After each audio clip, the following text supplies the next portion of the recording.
When I identify a problem, I'm going to provide you a solution.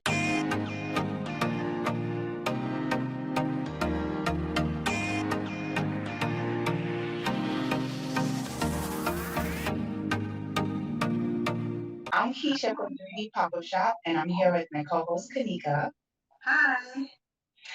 and I'm here with my virtual co-hosts, who are the Black and Brown business owners on 3dpopupshop.com. All of their products and services can cater to you. So be sure to go over there and check them out and see how they can service you.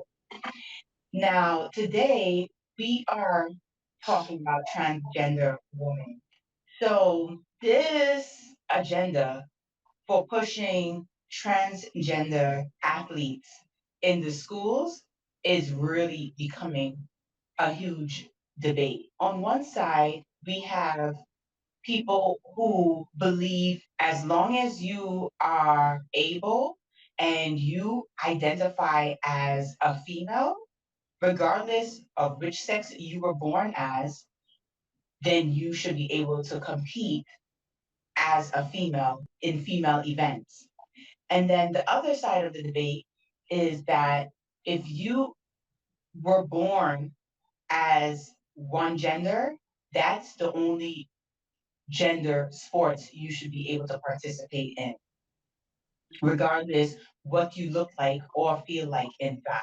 Recently, Leah Thomas is a transgender swimmer from UPenn, and she recently won an NCAA championship. Not only did she win NCAA championship, like she won gold, but she also beat out female born female Olympian to get her NCAA title. So is that right, or it's all fair games, Kanika?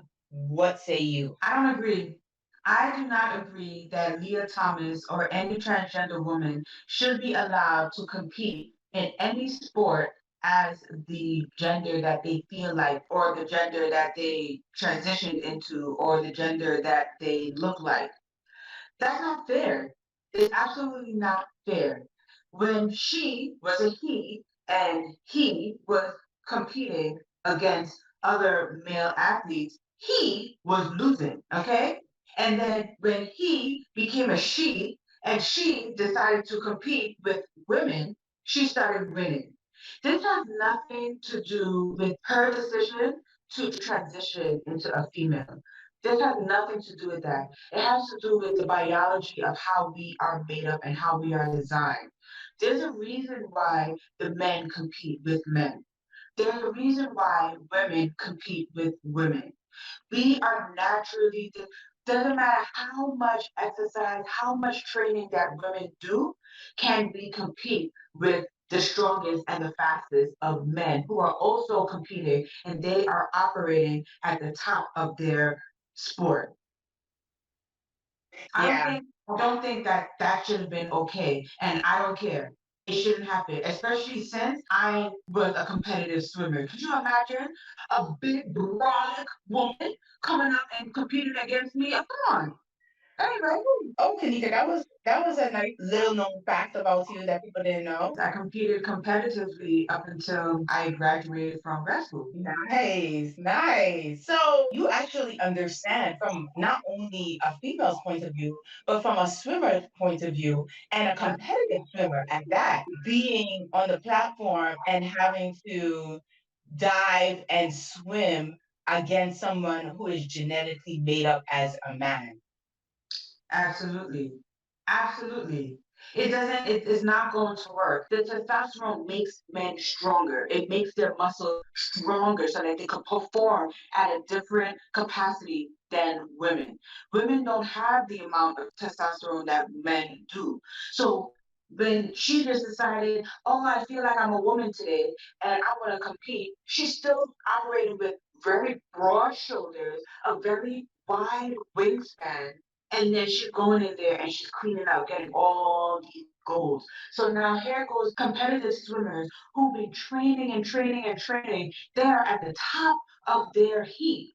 And here she comes Now she is in the top of their heap. How do you compete with that? You don't. You don't compete with that, and it's not fair. It shouldn't happen. Right. So, would you suggest to those swimmers who are faced with this disparity, how do you get past this? I mean, she's in the race. They're allowing her to compete I'm on the glad you highest asked level. because when I identify a problem, I'm going to provide you a solution. Here is my solution for all the Olympiads or all the competitive swimmers, even if you're not in the Olympics, who are what they call now cis women competing against a transgender woman. They need to advocate. They need to advocate for anyone who is transgender to compete against other transgendered athletes. And I know people are going to come with some backlash, but I'm ready for you. Let's talk about the Paralympics. If you have an athlete who was either born with a missing limb or because of some trauma, experienced some trauma in their life, they lost a leg, they lost an arm, or what have you, they are competing in the Paralympics. You don't see an athlete with a runner's prosthetic on running against someone who's typically functioning with all their legs. You don't see that because it would be an unfair advantage for the individual who does not have the amputation. So what do? They put everybody who has some type of trauma to their body to compete against each other because they're already starting at a disadvantage. And that is what we consider fair. And that's a good point that you bring up because you know what? As Black business owners, we are always somewhere along the spectrum of being taken advantage of or being in a disadvantageous situation. Right. And what are you going to do? Are you just going to close up shop and just be like, oh, well, life's unfair and I'm just not going to run my business? No, darling, you have what the world needs. Okay. Otherwise, you wouldn't have come up with this business. So, in this same scenario, when you see someone entering your space where you should have an advantage, but now they're entering your space because now they have more money or more connects, you need to find a solution. You don't just fold up and go. You got to find a solution. You got to go around it. You got to do something so different, so amazing to get eyeballs on you. Okay? I'm talking about the women who are doing nails, but our Korean counterparts may have a lockdown on that. And granted, they're in the brown community, but let's be real. You know that your sisters may like a certain type of style. So you should be specializing in that. Maybe let's talk about the hair. You already know that China and India, it has a lockdown on this business.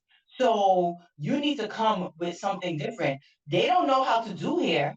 Yeah, they could try to sell, but you know how to do. So guess what? When a sister could come to you for the hair and get it done one time too, bingo. So you just need to be creative. And when you think you have tapped out all your creative juices, you better get in front of your local governments and start voting your peoples in that is going to take care of you and your business needs. So, do I think it's fair that a transgender woman can compete with a non transgender woman? Guess what? Life's unfair. Deal with it. So, now what you are going to do. It's not about what's done to you, it's about how you handle what's done to you and you keep it moving. So, if you enjoy this video or you want to hear more from us, please consider subscribing. Just click on that button below or click on another video. Listen, we need to help the Black businesses out here, all right? So head over to 3dpopupshop.com after you subscribe. Thanks.